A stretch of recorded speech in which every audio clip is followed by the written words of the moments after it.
Hello mga katagang! So ayan, good morning, good morning! So today is Friday. Yan ang pinakamasayang araw dito sa aming work Friday kasi Friday ay half day. So ayan, galahad na tayo. Siyempre maaga pa rin ating sundo. Madilim pa ang kapaligiran. Tignan mo naman, o di ba? Para tayong magtitinda ng pandesal dahil wala pang mga tao, mga tulog pa. So ayan, tayo pupunta na naman doon sa ating pick-up point, o di ba? Madilim pero tingnan mo naman, sagana sa ilaw. So ayan na nga, nandito na tayo sa ating work, o 'di ba?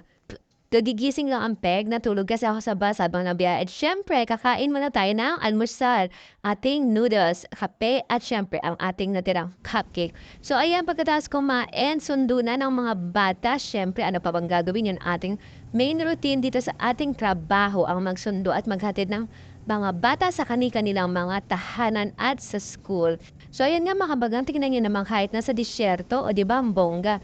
Disyerto yan pero wag ka, ang mga bahay ay naglalakihan, nagbobonggahan. At kala mo naman talaga mga mansyon, o di ba? So ayan ang aking view sa araw-araw. Tingnan niyo naman ang mga bahay nila, oh. Kala mo mall na eh. Parang mall na sa atin yan. Pero dito, simple pa lang yan, hindi pa yan yung pinakabongga. So ayan, samahan niyo ako mga kabagang. Biyahe man tayo para magsundo ng mga baka.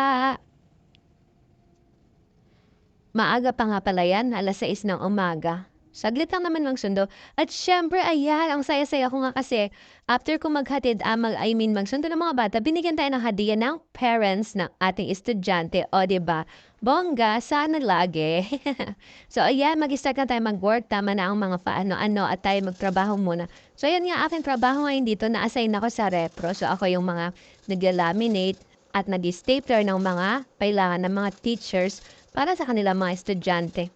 O, di ba, bongga? Sana sa Pinas ganito din, para yung mga teacher sa atin gaganahang magtrabaho. Kasi dito, as in, gaganahang ka magtrabaho at magturo yung mga teacher. Kasi nga lahat libre, o, di ba?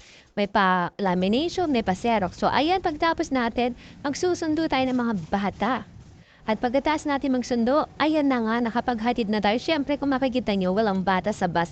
Bawal kasing kuhanan ng mga bata dito, o, di ba? So, ayan, yung sarili ko lang kinukuhan ako, maumay kayo. So, ayan na nga, mga kabagang. Umuwi na kami ng iba kong mga kasama. Hindi na kami sumabay sa aming service kasi para maaga kami makauwi. So, babiyahe kami sa Balidia Bus. Balidia Bus ang tawag dito sa transportation na bus. So, ayan. So, ayan, pupunta kami sa Alrip kasi doon, dito yung yung pinaka-bus stop. Wala dun sa banda sa aming school. Kaya nag-taxi kami, nag-hati-hati kami sa taxi, and then pagkatapos, dun kami sa bus stop. Para syempre, mas maaga makauwi. Kasi pag dinintay pa namin yung bus service namin sa school, mamayang hapon pa kami makakauwi. O, diba, ang bongga. So, ayan, samahan niyo ako.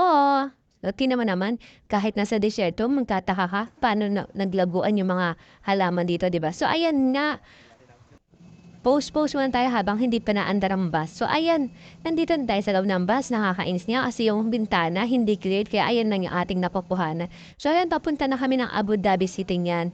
Mahaba-haba din na aming biyahe. At ayan na nga, nandito na tayo sa city. Nakatulog na ako kaya ang bilis na aking video, o, diba? So, at least ngayon, nakauwi na ako. 1:00 pa lang ng hapon, nandito na ako sa city. At ayan nga, naglalakad na tayo pa uwi. So, syempre, mahaba-habang ating tulog kasi 1 week kaming walang pasok. O, di ba? Ang saya-saya. Yun ang maganda talaga. Pag sa school na ka nag-work, maraming holiday, maraming pahinga, at bayad. O, di ba? So, see you! Bye!